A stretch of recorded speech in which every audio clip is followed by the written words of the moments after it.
Parliament में तो उनके इस्टेब्लिश पार्टियां है, तो वहाँ जिनके पास काला धन है वही चुनकर जा सकता है। तो सड़कों पर इनको निपटा जा सकता है। इवन उनसे हिंदू के नाम पर लिपटे हुए लोग हैं ना, वो भी आते हैं उधर। तो जिनको हक अधिकार की बात अच्छी नहीं लगती वो फिर एट्रोसिटीज बढ़ाते हैं। ओबीसी को ही तो डिवाइड किया हुआ है ना।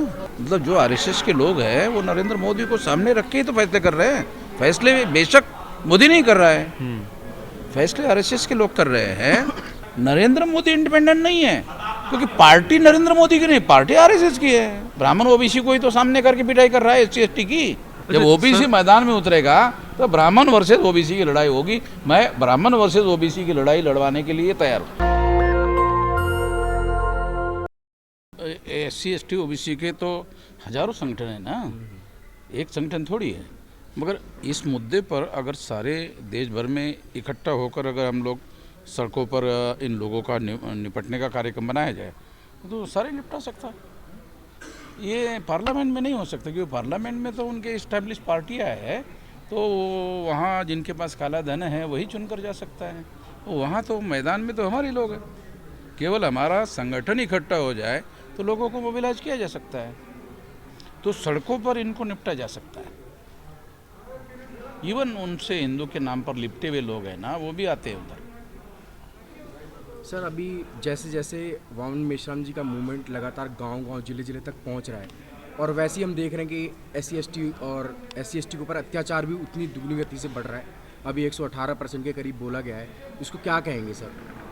देखो, एट्रोसिटी जो है ये लगातार हो रहा है, और उसकी वजह ये है ना कि एससी एसटी ओबीसी के अंदर लोग जागृत हो रहे हैं। तो जितना जागृत होगा उतना वो हक अधिकार की बात करेगा। तो जिनको हक अधिकार की बात अच्छी नहीं लगती वो फिर एट्रोसिटीज़ बढ़ाते हैं। तो ये एट्रोसिटीज़ बढ़ना एक सबूत भी है कि हमारे लोग अवेयर भी हो रहे हैं। तो ये तो चलता रहेगा।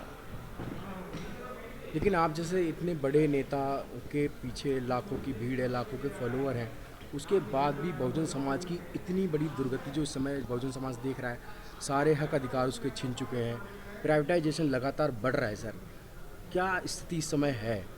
और देखो, आप ये प्राइवेटाइजेशन का जो मामला है पार्लियामेंट के अंतर्गत आने वाला मामला है, और पार्लियामेंट में जो बाबा साहब अम्बेडकर ने पॉलिटिकल रिजर्वेशन दिया हुआ है उसमें 131 member parliament schedule caste schedule tribe के चुन कर जाते हैं, जो या तो बीजेपी से चुन कर जाते हैं या तो कांग्रेस से चुन कर जाते हैं। केवल बीजेपी का मामला नहीं है, बीजेपी ने प्राइवेटाइजेशन लाया भी नहीं है, कांग्रेस ने लाया प्राइवेटाइजेशन। तो यहाँ तो लोग सारे कांग्रेस के फेवर में बोल रहे थे। मैं तो बोलते बोलते रह गए, तो कांग्रेस के विरोध में बोलना चाहिए था एक्चुअली। नहीं, बहुजन बोर्ड तो कांग्रेस की तरफ ही देख रहा है। वो नालायक लोग, वो बोलने वाला था उधर। बहुजन लोग जो है, जो कांग्रेस के ये कार्यक्रम कांग्रेस का प्रचार करने के लिए बनाया था क्या? वे तो नालायक लोग है। अगर ये कार्यक्रम कांग्रेस का प्रोपेगेंडा करने के लिए बनाया तो वे तो नालायक लोग। हम लोग हमारा मूवमेंट खड़ा करने के लिए बनाया चाह नहीं ना ये कार्यक्रम। वो जो प्रोफेसर है वो कोई कांग्रेस का कार्यकर्ता है क्या?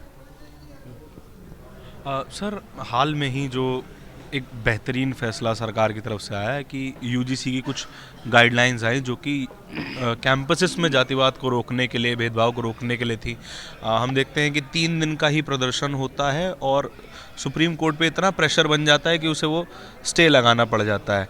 आप लोग इतने लंबे समय से आंदोलन कर रहे हैं, ज़मीन पे आंदोलन है, कॉन्फ्रेंसेस है, लगातार होती हैं, आपके बनाए हुए प्रेशर का असर नहीं पड़ता, लेकिन एक छोटे वर्ग के बनाए हुए प्रेशर का इतना इमेंस फ़र्क पड़ता है कि स्टे लग जाता है इतने ज़रूरी गाइडलाइंस पर। देखो, ये अगर उन्होंने ऐसा रोक लगाया है तो हमारे लिए आंदोलन का रास्ता भी खुल रहा है ना। अगर उन्होंने रोक लगाया मान लो, तो हम आंदोलन सड़कों पर उतरेंगे। आपके क्या मानना है? तो ये लड़ाई तो चलती रहेगी ना। तो लड़ाई का बात है। देखो, इतने आसानी से तो वो छोड़ने वाले नहीं ना। और ये मुद्दा ओबीसी से संबंधित रिलेटेड है। तो मैं ये चाहता हूँ कि ओबीसी को अभी और उनके खिलाफ खड़ा होने के लिए ओबीसी को ही तो डिवाइड किया हुआ है ना। ओबीसी का ही तो प्रधानमंत्री बनाया हुआ है। तो प्रधानमंत्री बनाया हुआ है तो बनाया है, इसलिए ओबीसी के लोग उसके साथ भी तो होंगे ना। तो ओबीसी को साथ में लेकर ही तो ओबीसी की पिटाई कर रहे हैं। नहीं, ऐसा नहीं समझ में आ रहा आपके? नहीं, सही बात है। तो ओबीसी का ही आदमी प्रधानमंत्री बनाया, और ओबीसी के विरोध में अगर कोई काम हो रहा है तो प्रधानमंत्री ओबीसी का ही कर रहा है ना फिर वो। तो ओबीसी को उठ के खड़ा होना पड़ेगा ना। तो जब उठ के खड़ा होगा तो ओबीसी के विरोध में लड़ना पड़ेगा। मतलब जो आरएसएस के लोग हैं वो नरेंद्र मोदी को सामने रख के ही तो फैसले कर रहे हैं।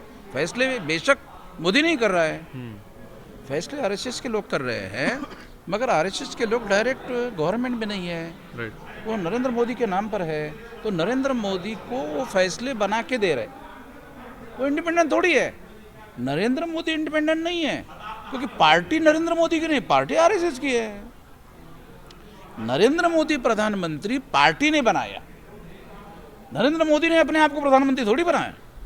भारतीय जनता पार्टी ने नरेंद्र मोदी को प्रधानमंत्री बनाया, भारतीय जनता पार्टी को आरएसएस ने बनाया। नरेंद्र मोदी प्रधानमंत्री है, पार्टी नरेंद्र मोदी की नहीं है।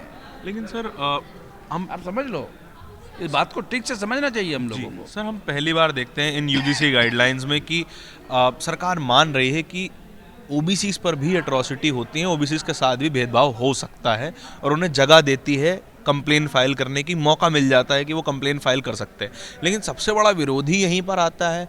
उसके साथ साथ ओबीसी को टूल की तरह भी इस्तेमाल करने की कोशिश होती है कि नहीं, ओबीसी तो जनरल के समर्थन में है, और जो सवर्ण कम्युनिटी जिसको हम कह रहे हैं, ब्राह्मण कम्युनिटी इसको कह रहे हैं, वो इतना इमेंस विरोध करती है कि आप ओबीसी को एक्सेप्ट कर सकते हो लेकिन हमको नहीं कर सकते।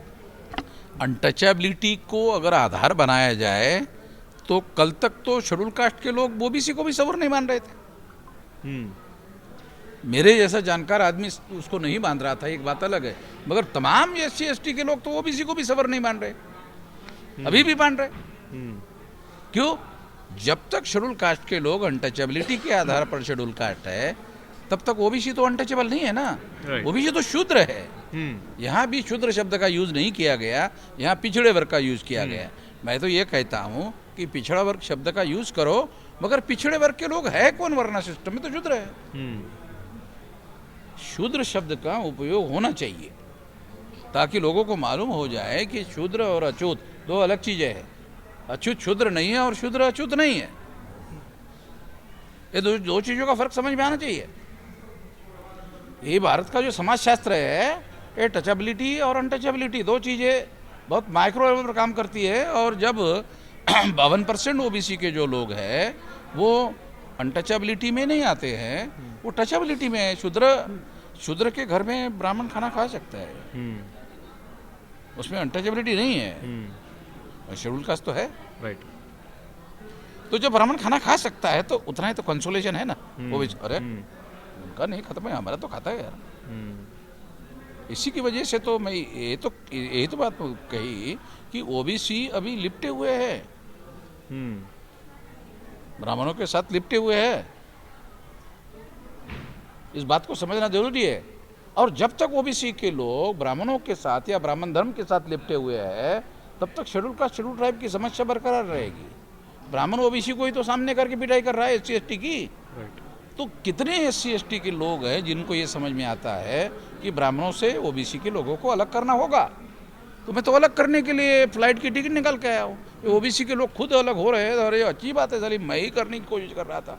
ओबीसी के लोग खुद अलग होने की कोशिश कर रहे हैं, तो अक्लमंदी की काम कर रहे हैं। इसको मुझे हवा देना चाहिए, और मैं इनको हाँ सारे देश भर पे करो, तो मैं तो सारे देश भर में तुम्हारे साथ में हूँ। ये कहा मैंने, करो। तुम लोगों को हर जिले में चाहिए मदद, तो मैं देने के लिए तैयार हूँ। जब तक उससे नहीं निकलेंगे तब तक ये मामला हल नहीं होगा। ये वाली बात जो आपने कही है, हम देखते हैं इन आंदोलनों में प्रधानमंत्री जो कोई कभी हिंदू हृदय सम्राट थे, हिंदुओं के लीडर कहे जा रहे थे, अब वो अचानक से उन्हें जाति सूचक गालियां भी देने लग जाती हैं। क्या हमारे लोगों को क्या इस राजनीति को भी समझने की ज़रूरत है कि ज़रा सा प्रधानमंत्री इधर उधर निकलते हैं तो वो भी तेली नाम से गाली खाने लगते हैं? देखो ऐसा है, ये चीज़ों का दोनों तरफ बेनिफिट होता है।